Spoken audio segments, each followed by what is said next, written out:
La última belleza sureña, F. Scott Fitzgerald. Tras la versión primorosa y teatral del encanto sureño que nos ofreció Atlanta, Tarleton nos parecía poca cosa. Era un poco más caluroso que los otros lugares donde habíamos estado. Una docena de reclutas se desmayaron el primer día bajo aquel sol de Georgia, y la visión de los rebaños de vacas cruzando las calles comerciales, guiadas a gritos por negros pastores, sumada a la abrasadora luz, lo sumía a uno en una especie de trance, hasta el punto de que tenía que mover la mano o el pie para cerciorarse de que continuaba vivo. Por eso me quedaba en el campamento y dejaba que el teniente Warren me hablara de mujeres. 15 años hace ya, y he olvidado cómo me sentía, salvo que los días iban pasando uno tras otro, con más facilidad que ahora, y yo sentía un vacío en el corazón, porque en el norte, la mujer cuya leyenda yo había amado durante 3 años se casaba. Vi las notas y las fotografías en los periódicos. Fue una boda romántica en tiempos de guerra. Todos muy ricos y tristes.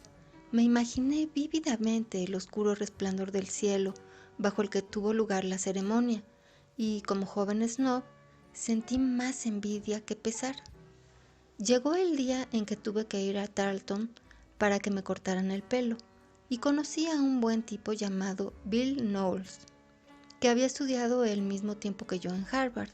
Había formado parte de la división de la Guardia Nacional que nos precedió en el campamento, pero en el último momento lo habían cambiado a aviación y lo habían dejado aquí. Me alegro de conocerte, Andy, dijo con innecesaria seriedad. Te pasaré toda la información antes de irme a Texas. Mira, aquí en realidad solo hay 3 chicas. El comentario me llamó la atención. Tenía algo de místico el hecho de que solo hubiera 3 chicas. Y aquí tenemos a una de ellas. Estaba delante de una tienda. Él me hizo pasar y me presentó a una dama a la que inmediatamente aborrecí. Las otras 2 son Hailey Calhoun y Sally Carroll Harper. Por el modo en que pronunció su nombre, deduje que la que le interesaba era Hailey Calhoun. Bill no tenía muy claro qué haría la chica mientras él estuviera fuera.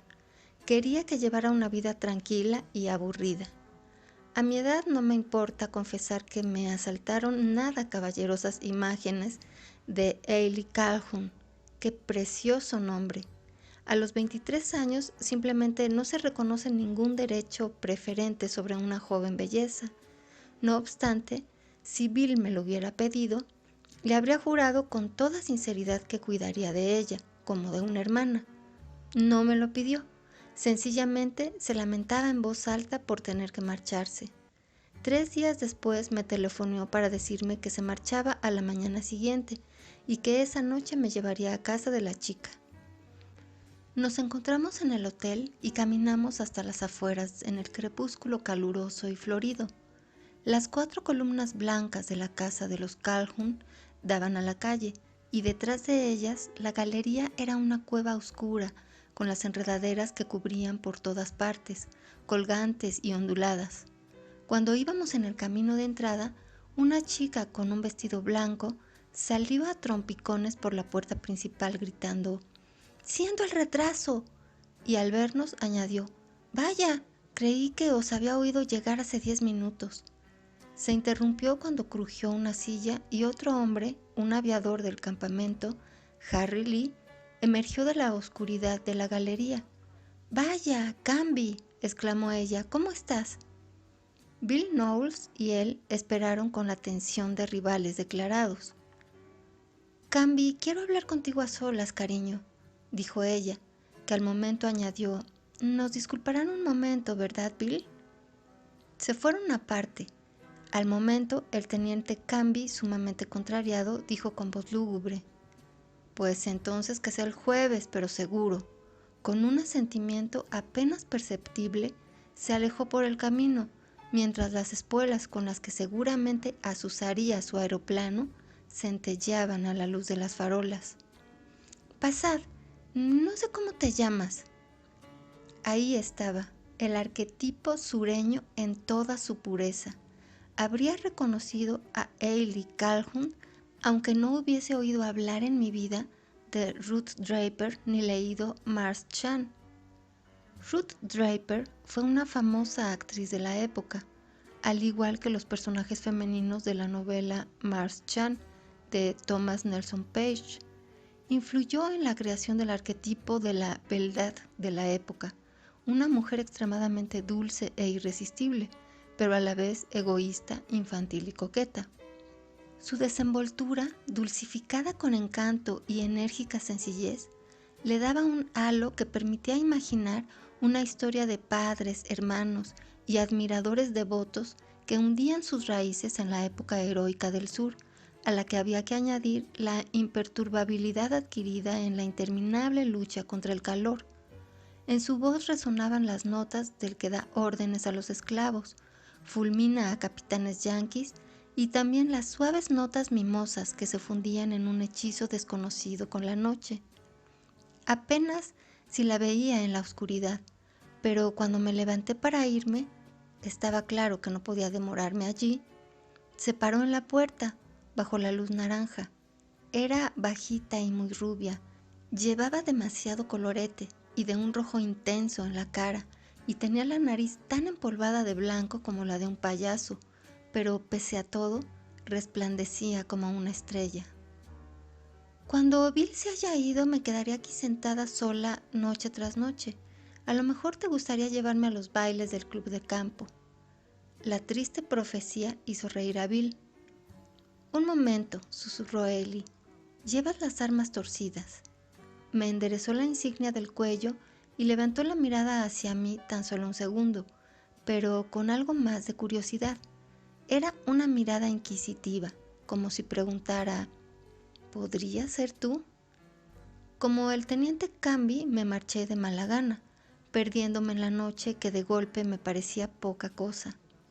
2 semanas más tarde, me sentaba en esa misma galería con ella, o para ser precisos, ella estaba medio tumbada en mis brazos y aún así no recuerdo cómo apenas me tocaba. Intentaba besarla sin conseguirlo y llevaba ya casi 1 hora en el empeño. Bromeábamos acerca de mi supuesta falta de sinceridad. Mi teoría era que si me dejaba besarla me enamoraría de ella. Su respuesta era que yo, bien se veía, no era sincero. En un descanso entre forcejeos, me habló de su hermano, que había muerto durante su último curso en Yale.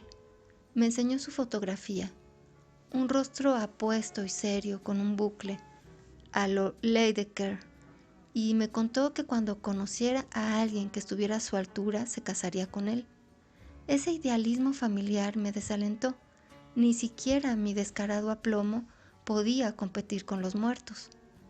Así transcurrieron esa y otras veladas, que acababan siempre cuando volvía al campamento, con el recuerdo del aroma de las magnolias y una vaga insatisfacción. Nunca la besé. Los sábados por la noche íbamos al vodevil y al club de campo, donde ella raramente daba más de 10 pasos seguidos con el mismo hombre, y me llevaba a barbacoas y a meriendas con sandía, pero nunca creyó que mereciera la pena que mis sentimientos hacia ella se transformaran en amor. Ahora sé que no me habría costado mucho, pero sensata jovencita de 19 años, debió de darse cuenta de que éramos incompatibles. Así que, en vez de en su amante, me convertí en su confidente. Hablamos de Bill Knowles. Se tomaba a Bill en serio, porque aunque no quería reconocerlo, en invierno en una escuela en Nueva York y un baile de gala en Yale, le habían hecho volver la mirada hacia el norte. Decía que no creía que fuera a casarse con un sureño. Poco a poco fui dándome cuenta de que ella era distinta, consciente y voluntariamente distinta de las otras chicas que cantaban canciones de negros y jugaban a los dados en el bar del club del campo. Por eso nos atraía a Bill y a mí y a otros. La reconocíamos. Durante junio y julio, mientras nos llegaban rumores vagos y sin consecuencias de batalla y terror al otro lado del mar, la mirada de Ailey Vagaba por la pista del club de campo buscando algo entre los oficiales jóvenes y altos. Se encariñó de varios, eligiéndolos con infalible perspicacia, salvo en el caso del teniente Canby, a quien confirmaba despreciar, pero con el que sin embargo se citaba porque era muy sincero. Así nos repartimos sus tardes aquel verano. Un día canceló todas sus citas. Bill Knowles tenía permiso y venía a verla. Hablamos de él con impersonalidad científica. ¿La impulsaría Bill a tomar una decisión? Por el contrario, el teniente Canby no se mostraba nada impersonal y se convirtió en un incordio. Él le dijo que si se casaba con Knowles, subiría a 6,000 pies en su avión, apagaría el motor y se dejaría caer. La asustó y tuve que cederle mi última cita con ella antes del regreso de Bill. El sábado por la noche, Bill Knowles y ella fueron al club de campo. Formaban una espléndida pareja y una vez más sentí envidia y tristeza. Mientras bailaban en la pista, la orquesta, un trío, tocaba Cuando te hayas ido, de una manera imperfecta, pero tan conmovedora que todavía la oigo hoy como si cada compás brotara un minuto preciso de aquel tiempo. Supe entonces que había llegado a amar Tarleton y miré alrededor casi presa del pánico, temiendo que algún rostro viniera a buscarme desde la oscuridad cálida y musical de la terraza, donde se fraguaban sin cesar parejas de organdí y verde oliva. Era un tiempo de juventud y guerra, y nunca hubo tanto amor en el aire. Cuando bailamos, Hailey propuso de repente que fuéramos al coche. Quería saber por qué los hombres no la abordaban esa noche. ¿Es que creían que ya se había casado? ¿Y te vas a casar? No lo sé, Andy. A veces cuando me trata como si fuera sagrada me emociona. Su voz sonó apagada y distante. Y entonces se rió. Su cuerpo tan frágil y tierno rozaba el mío. Tenía la cara vuelta hacia mí y allí, de repente, con Bill Knowles a 10 metros, podría haberla besado por fin. Nuestros labios solo se rozaron experimentalmente. Entonces, un oficial de aviación dobló la esquina de la galería cerca de donde estábamos. Se asomó y dijo vacilante: ¿Hailey? Sí. ¿Te has enterado de lo de esta tarde? ¿De qué? Se inclinó hacia adelante. Había tensión en su voz. Horace Canby se ha estrellado. Murió al instante. Se levantó despacio y salió del coche. ¿Has dicho que ha muerto?, preguntó. Sí, no saben qué ha pasado. El motor de su... ¡Oh! El ronco susurro brotó entre sus manos, con las que ya se tapaba la cara. La miramos impotentes mientras apoyaba la frente en el coche, atragantándose con lágrimas secas. Al cabo de un momento fui a llamar a Bill, que estaba en la zona de hombres sin pareja buscándola con impaciencia, y le avisé que ella quería irse a casa. Me senté en los escalones de fuera. No me caía bien Canby, pero su muerte terrible y sin sentido era mucho más real que las miles de muertes diarias de soldados en Francia. A los pocos minutos salieron Hailey y Bill. Ella sollozaba, pero cuando me fui, cambió la expresión de sus ojos y se acercó rápidamente. «Andy», me pidió en voz baja, «no hace falta que te diga que no tienes que repetirle jamás a nadie lo que te conté de Canby ayer. Lo que él me dijo, me refiero». «Claro que no».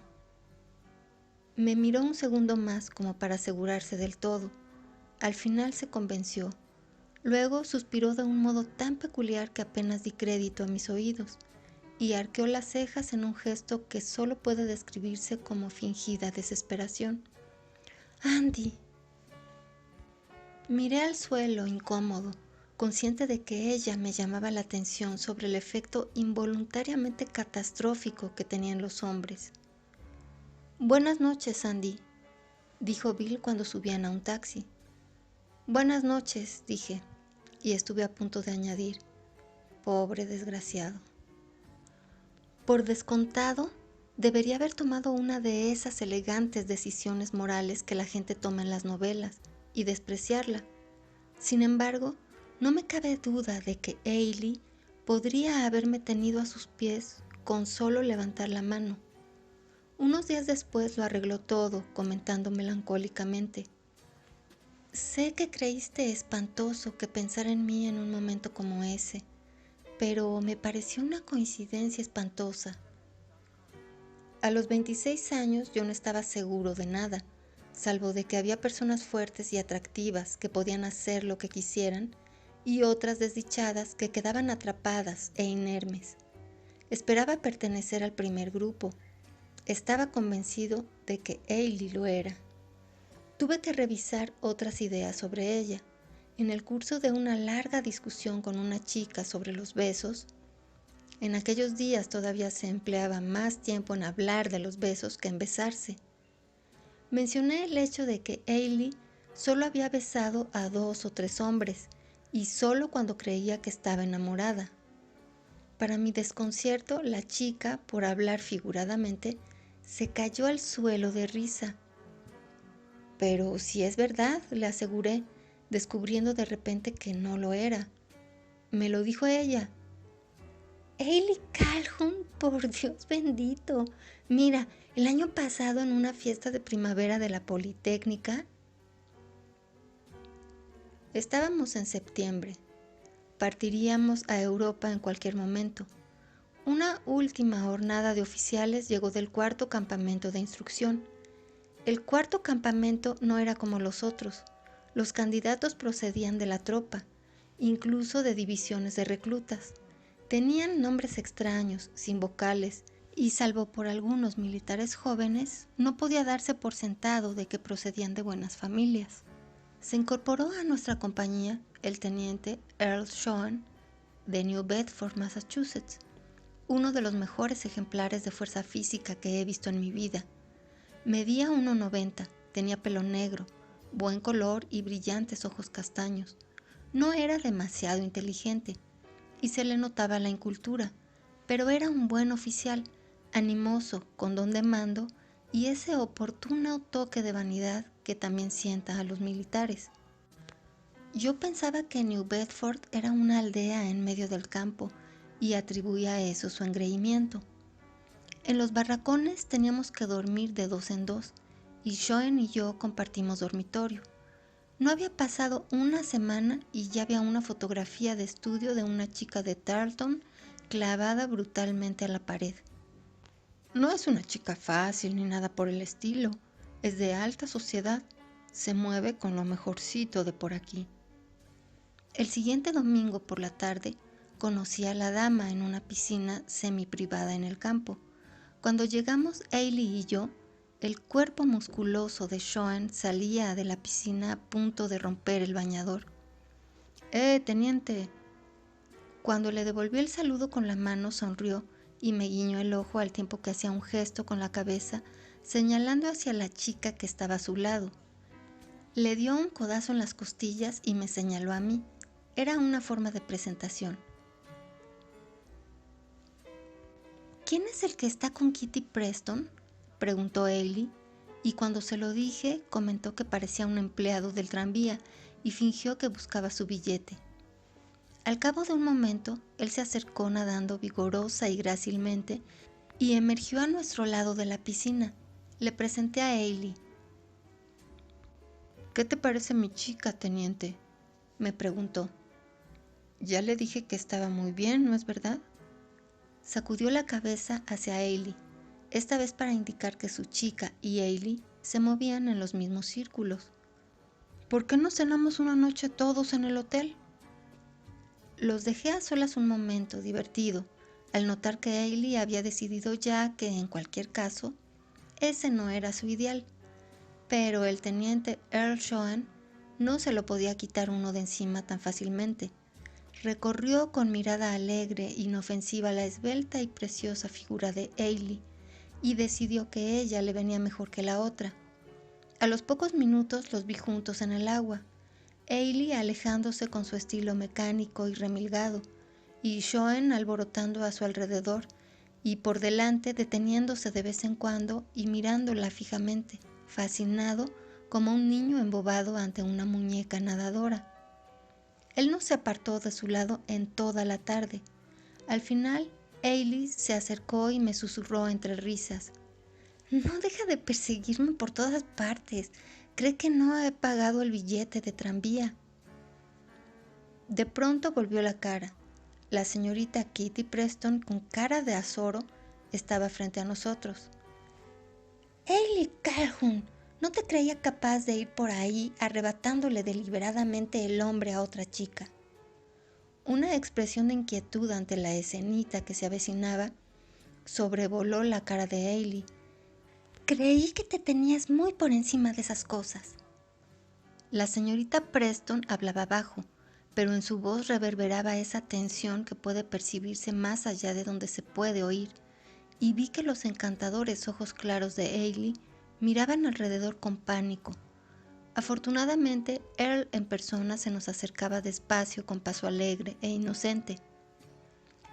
«Si de verdad te importa, no deberías rebajarte así», dijo Ailey con la frente bien alta. Era la familiaridad de Ailey con el modo tradicional de comportarse frente al talante posesivo, ingenuo y rabioso de Kitty Preston. O, si se prefiere, la clase de Ailey frente a la vulgaridad de la otra. Se dio media vuelta para irse.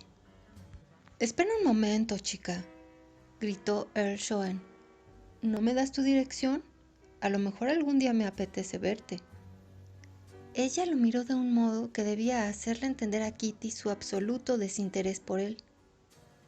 «Este mes voy a estar muy ocupada en la Cruz Roja», dijo con una voz tan fría como su cabello rubio, mojado y alisado hacia atrás. «Adiós». De camino a casa se reía. Había desaparecido la tensión de quien se ha visto involucrada sin querer en un asunto lamentable. «No retendrá a ese chico», comentó. «Él ya ha buscado algo nuevo». «Pues me parece que quiere a Ailey Calhoun». La idea le pareció divertida. «Podría regalarme su máquina de picar billetes para lucirla como si fuera la insignia de una hermandad universitaria. Es ridículo. Si mi madre viera entrar en casa a alguien así, se desmayaría y moriría en el acto».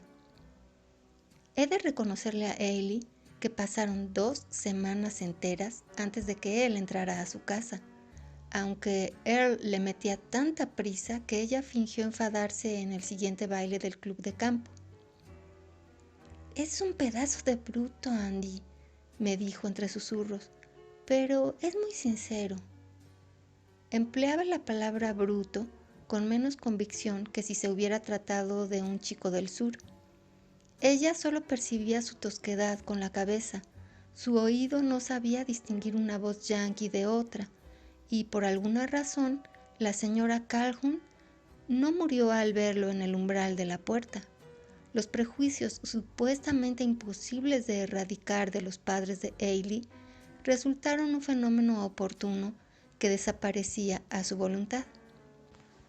Los que sí se quedaron de piedra fueron sus amigos. Ailey, siempre un poco por encima de Tarleton, cuyos novios habían sido cuidadosamente elegidos por ser los más majos del campamento. Ailey y el teniente Schoen. Me harté de asegurar a todos que para ella no era más que una distracción pasajera, y de hecho casi cada semana había alguien nuevo, un alférez de Pensacola, un viejo amigo de New Orleans, pero siempre entre medias estaba Earl Schoen. Llegaron órdenes para que una avanzadilla de oficiales y sargentos fuera al puerto de embarque y zarpara hacia Francia. Mi nombre figuraba en la lista. Llevaba una semana en el campo de tiro, y en cuanto volví al campamento, Earl Schoen me enganchó. «Vamos a darle una pequeña fiesta de despedida en el comedor. Solo tú, el capitán Cracker, yo y 3 chicas». Earl y yo fuimos a buscar a las chicas. Recogimos a Sally Carroll Harper, a Nancy Lamar, y luego fuimos a la casa de Ailey, pero nos abrió la puerta el mayordomo y nos anunció que no estaba. ¿No está en casa?, preguntó Earl sin comprender. ¿Y dónde está? No dejó nada dicho al respecto, solo dijo que no estaría en casa. Pues menuda gracia. Se puso a pasear a la sombra de la ya familiar galería mientras el mayordomo esperaba en la puerta. Se le ocurrió algo. Oye, me dijo, me parece que se ha enfadado conmigo. Esperé. Él le dijo con seriedad al mayordomo. Dígale que tengo que hablar un momento con ella. ¿Y cómo voy a decírselo si no está en casa? Una vez más, Earl recorrió la galería con expresión meditabunda. Luego asintió varias veces y añadió, está enfadada por algo que pasó en el pueblo. Me resumió lo sucedido. Mira, espérame en el coche, le dije. A lo mejor puedo arreglarlo. Cuando se retiró de mala gana, le dije al mayordomo, Oliver, avisa a la señorita Ailey de que quiero verlas solas. Tras una breve discusión llegó el mensaje y al instante regresó con la respuesta. La señorita Ailey dice que no quiere volver a ver al otro caballero nunca más. Que pase usted si quiere. Estaba en la biblioteca. Yo había esperado encontrarme con la viva imagen de la fría dignidad y el agravio, pero tenía la cara verdaderamente descompuesta. Estaba desesperada y confundida. Tenía los ojos enrojecidos como si hubiera estado llorando lenta y desconsoladamente durante horas. Hola Andy, dijo con voz entrecortada. ¿Cuánto tiempo sin verte? ¿Se ha ido? A ver, Ailey. ¿A ver, Ailey?, gritó. A ver, Ailey. Se atrevió a dirigirme la palabra, ¿te das cuenta? Y se quitó el sombrero. Estaba a 3 metros de mí con aquella mujer horrible, cogiéndola del brazo y hablando tan tranquilo. Y entonces cuando me vio, se descubrió la cabeza. Andy, no supe qué hacer. Tuve que entrar a la tienda y pedir un vaso de agua. Y tenía tanto miedo de que me siguiera que le pedí al señor Rich que me dejara salir por la otra puerta. No quiero volver a verlo nunca más ni saber nada de él. Le hablé. Dije lo que se dice en esos casos. Estuve hablando durante media hora, pero no conseguí convencerla. Varias veces respondió murmurando algo sobre que no había sido sincero, y por 4ª vez me pregunté qué significaría esa palabra para ella. A todas luces no significaba constancia. Se trataba más bien, sospeché, de una forma peculiar en que quería ser respetada. Me levanté para marcharme, y en ese momento, por increíble que parezca, el claxon del coche sonó 3 veces con impaciencia. Era pasmoso. Decía tan claramente como si Earl estuviera en la habitación. Pues bien, en ese caso a la mierda. No voy a pasarme la noche entera esperando. Ailey me miró horrorizada, y de repente apareció una expresión peculiar en su cara. Se extendió, brilló y se apagó, transformándose en una sonrisa histérica y llorosa. ¿No es espantoso?, exclamó con inútil desesperación. ¿No es un horror? Date prisa, me apresuré a decir. Ponte la capa, es nuestra última noche. Todavía recuerdo vívidamente esa noche, el parpadeo de la luz de las velas sobre los toscos tablones del cobertizo donde estaba el comedor, sobre los ornamentos de papel deshilachado que quedaron de la fiesta de la compañía de intendencia, la triste mandolina en la calle del campamento que rengueaba una y otra vez, mi casa en Indiana con la nostalgia universal del final del verano, las 3 chicas perdidas en la misteriosa ciudad de hombres también sintieron algo, una sensación de fugacidad hechizada, como si estuvieran sobre una alfombra mágica que se hubiera posado en los campos sureños y que en cualquier momento sería levantada por una ráfaga de viento y llevada por los aires. Brindamos por nosotros y por el sur. Luego dejamos las servilletas, los vasos vacíos y un poco del pasado sobre la mesa, y cogidos de las manos salimos a la luz de la luna.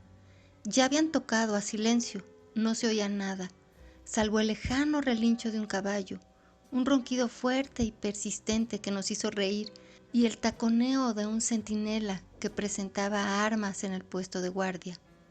Cracker estaba de servicio. Los demás subimos a un coche que nos esperaba. Fuimos a Tarleton y ahí dejamos a la chica de Cracker. Entonces Ailey, Earl, Sally y yo, sentados por parejas en el amplio asiento trasero, cada pareja dándole la espalda a la otra, absortos y susurrando, nos adentramos en la inmensa y lisa oscuridad. Atravesamos pinares cargados de líquenes y musgo, entre algodonales en berbecho, por una carretera blanca como un confín del mundo. Aparcamos bajo la sombra quebrada de un molino, donde se oía el murmullo del agua que fluía y los graznidos de pájaros inquietos.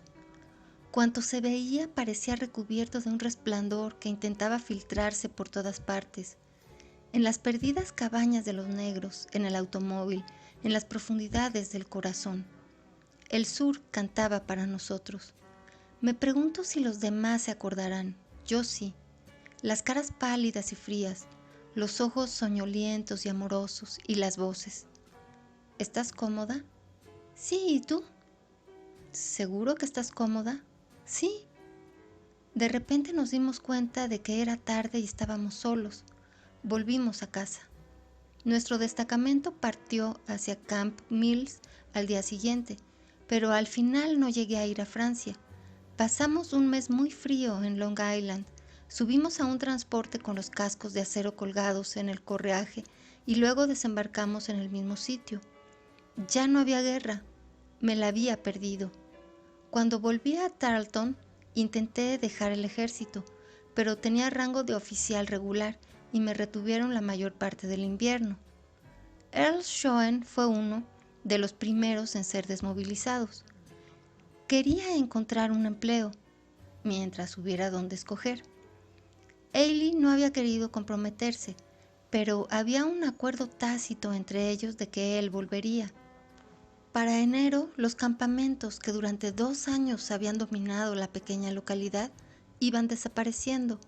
Tan solo el persistente olor de las incineradoras recordaba toda aquella actividad y bullicio.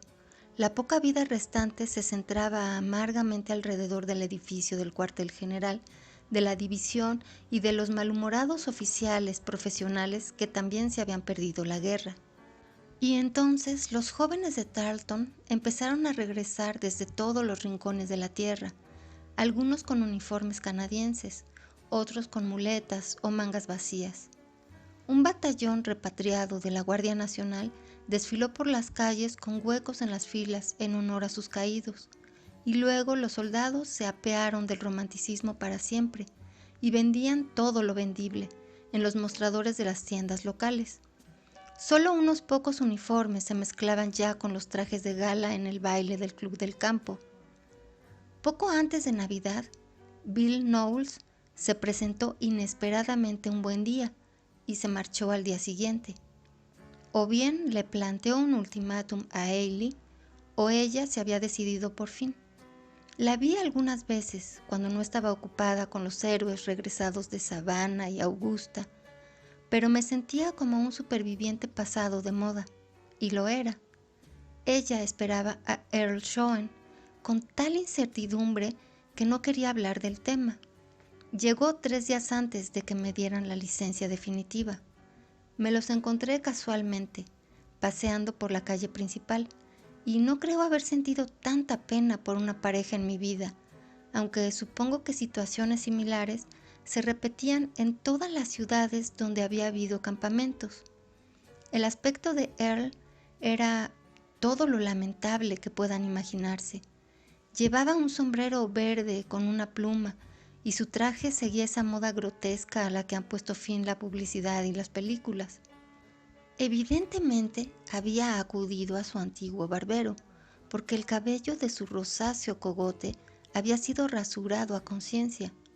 No es que tuviera la limpieza de los pobres, pero la huella de su paso por salones de baile suburbiales y clubs pueblerinos hería la vista. O más bien hería a Ailey, porque ella no había llegado a imaginarse del todo esa realidad. Vestido con esa ropa, Incluso la gracia natural de aquel espléndido cuerpo había desaparecido.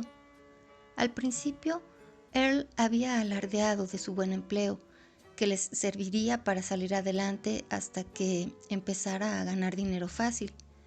Pero desde el momento en que regresó al mundo de ella y comprendió qué condiciones le imponía, debió de darse cuenta de que no tenía esperanzas. No sé qué le dijo Hailey o cuánto más pesaría su dolor que su estupefacción. El caso es que ella reaccionó con rapidez y a los 3 días de su llegada, Earl y yo nos marchamos juntos al norte en tren. Bueno, se acabó, dijo de mal humor. Es una chica estupenda, pero demasiado creída para mí. Supongo que se casará con algún tipo rico que le dé una buena posición social. Yo no soporto tanta tontería. Más tarde añadió, me ha dicho que vuelva dentro de un año, a ver, pero no volveré jamás. Estos rollos aristocráticos están muy bien si puedes pagártelos, pero no era real, iba a decir. La sociedad provinciana en la que se había movido a sus anchas durante 6 meses, de repente le parecía amanerada, artificial, llena de petimetres. Oye, ¿has visto lo que yo he visto subir al tren? Me preguntó al cabo de un rato. 2 hermosuras y solas. ¿Qué te parece si nos damos una vuelta por el siguiente vagón y las invitamos a comer? Yo me quedo con la de azul. Cuando llevábamos medio vagón recorrido, se volvió de repente.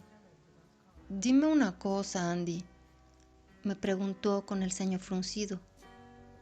¿Cómo crees que se enteró de que antes conducía un tranvía? Yo nunca se lo conté. Ni idea.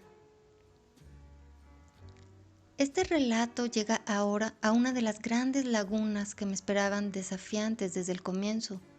Durante 6 años, mientras acababa mis estudios de Derecho en Harvard y luego construía aviones comerciales e invertía en un tipo de asfalto que se resquebrajaba al paso de los camiones, Hailey Calhoun fue poco más que un nombre en una felicitación navideña o una brisa que soplaba en mi imaginación en las noches calurosas, cuando recordaba las magnolias. De vez en cuando algún conocido de los tiempos del ejército me preguntaba ¿qué fue de aquella rubia que era tan popular? Pero yo no sabía nada. Una noche me encontré casualmente con Nancy Lamar en el Montmartre de Nueva York y me enteré de que Hailey se había comprometido con un tipo de Cincinnati, había ido al norte a conocer a su familia y luego había roto el compromiso. Seguía encantadora como siempre, y como siempre la rondaban 1 o 2 pretendientes, pero ni Bill Knowles ni Earl Schoen habían vuelto. Por esa misma época me enteré de que Bill Knowles se había casado con una chica que había conocido en un barco. Y eso es todo, poco remiendo para un agujero de 6 años. Por extraño que parezca, una chica que vi en el crepúsculo en una pequeña estación de Indiana me hizo pensar en volver al sur. Llevaba un vestido de organdí rosa. Abrazó a un hombre que se apeó de nuestro tren y lo llevó apresuradamente a un coche que esperaba. Sentí una especie de punzada. Tuve la sensación de que ella lo arrastraba al mundo perdido del verano de mis 20 años, donde el tiempo se había detenido, y chicas encantadoras, difuminadas como el pasado mismo, seguían merodeando por calles sombrías. Supongo que la poesía es el sur soñado para un hombre del norte. Pero meses después envié un telegrama a Hailey e inmediatamente partí hacia Tarleton. Era julio. El Hotel Jefferson parecía extrañamente desvencijado y sofocante. Una peña deportiva cantaba ruidosa e intermitentemente en el comedor, que en mi memoria se reservaba hacía mucho tiempo a oficiales y chicas. Reconocí al taxista que me llevó a casa de Hailey, pero su «Claro, me acuerdo, teniente», no me pareció muy convincente. Yo no había sido más que uno entre 20,000. Fueron 3 días curiosos. Supongo que parte del resplandor de la primera juventud de Ailey debía de haber desaparecido, como corresponde a todo fulgor de los mortales, pero no podría jurarlo. Seguía siendo tan atractiva físicamente que uno quería acariciar la personalidad que temblaba en sus labios. No, el cambio era más profundo.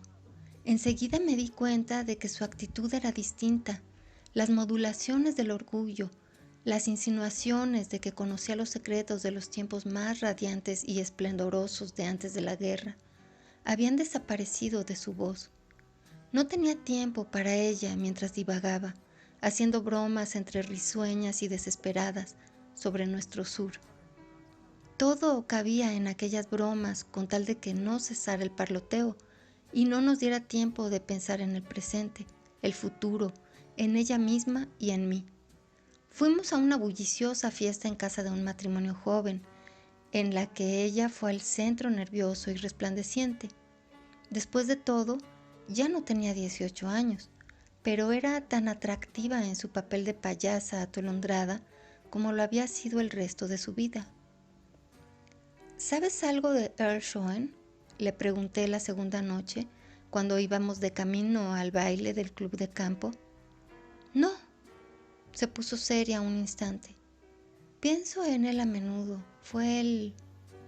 Vaciló. Sigue.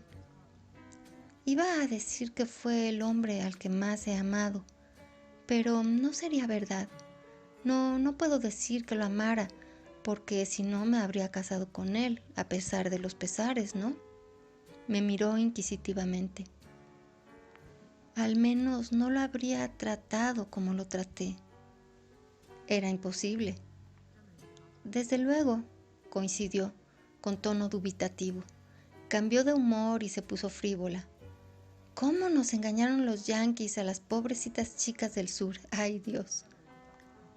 Cuando llegamos al club de campo, ella se confundió como un camaleón con la multitud, para mí llena de desconocidos. En la pista había una nueva generación, con menos dignidad que la que yo había conocido, pero ninguno de sus miembros encarnaba mejor que Ailey la escena febril y ociosa de aquel lugar. Posiblemente se había dado cuenta de que se había quedado sola en su pretensión de huir del provincianismo de Tarleton, siguiendo a una generación condenada a no tener sucesores. No sabría decir en qué momento perdió la batalla, librada tras las columnas blancas de su porche, pero el caso es que se había equivocado, se había perdido en algún sitio. Su actitud alocada, que incluso ahora atraía a tantos hombres que podían rivalizar con el séquito de las más jóvenes y lozanas, era un reconocimiento de su derrota. Salí de su casa, como había salido tantas veces en aquel junio ya perdido, en un estado de vaga insatisfacción. Horas más tarde, mientras daba vueltas en la cama del hotel, comprendí lo que pasaba, lo que siempre había pasado. Estaba profunda e incurablemente enamorado de ella. A pesar de todas las incompatibilidades, seguía siendo, y para mí siempre sería, la chica más atractiva que había conocido. Se lo dije la tarde siguiente.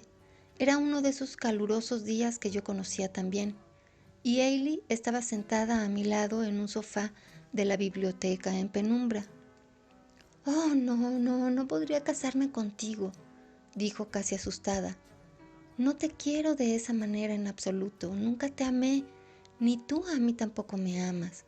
No quería decírtelo, pero el mes que viene me caso. Ni siquiera vamos a anunciarlo porque eso ya lo he hecho 2 veces».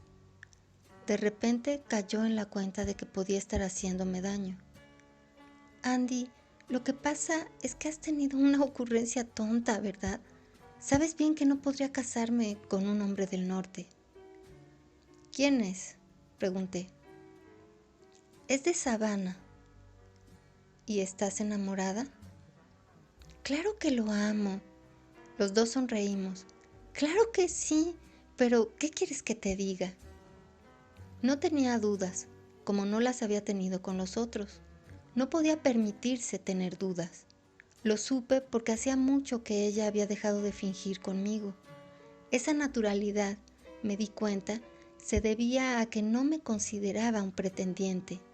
Bajo la máscara instintiva de la buena crianza, siempre se había tenido por superior y sencillamente no creía que alguien que no llegara al extremo de la adoración ciega pudiera amarla de verdad. Eso era lo que ella llamaba ser sincero. Se sentía más segura con hombres como Canby y Earl Schoen, que eran incapaces de juzgar a un corazón solo en apariencia aristocrático. Muy bien, dije como si me hubiera pedido permiso para casarse. Ahora, ¿me harías un favor? Lo que sea. Llévame hasta el campamento. Pero allí no queda nada, cariño. Me da igual. Caminamos hasta el centro. El taxista de la parada del hotel puso la misma objeción. Ahora allí ya no queda nada, capitán. Da igual, vayamos de todos modos. 20 minutos más tarde se detuvo en una amplia llanura desconocida para mí, cubierta de algodonales nuevos y tachonada de pinos. ¿Quiere que lo acerque hasta donde se ve el humo?, preguntó el taxista. Es la nueva cárcel del estado. No, siga por esa carretera. Quiero encontrar el sitio donde viví. Un viejo hipódromo, casi invisible en los días de gloria del campamento, alzaba de nuevo sus desvencijadas tribunas en medio de la desolación. En vano intenté orientarme. Siga la carretera hasta pasar aquella arboleda, luego gire a la derecha, no, a la izquierda. Él obedeció con repugnancia profesional. No encontrarás ni rastro de nada, cariño, dijo Ailey. Los contratistas lo demolieron todo. Avanzamos despacio a lo largo de las lindes de los campos. Podría haber sido ahí. Aquí, muy bien, quiero bajar, dije de repente. Dejé a Ailey sentada en el coche. Estaba preciosa. La cálida brisa agitaba su melena larga y rizada. Podría haber sido ahí. Esos serían las calles de la compañía y allí, al otro lado, estaría el cobertizo del comedor donde cenamos aquella noche. El taxista me observaba con indulgencia, mientras yo iba de aquí para allá, tropezándome entre la maleza que me llegaba a las rodillas, buscando mi juventud en un tablón, en un trozo de tejado o en una lata de tomate oxidada. Intenté identificar alguna arboleda que me resultara vagamente familiar, pero oscurecía ya y no estaba seguro de que fueran los árboles correctos. «Van a remozar la vieja pista del hipódromo», dijo Ailey desde el coche. Tarleton se está volviendo toda una dama presumida en su vejez. No, bien pensado, no parecían los árboles que buscaba. De lo único que estaba seguro era de que ese lugar, que en el pasado había estado tan lleno de vida y esfuerzo, había desaparecido como si no hubiera existido jamás, de que, un mes más tarde, Ailey también se habría ido, y de que, para mí, el sur se quedaría vacío para siempre.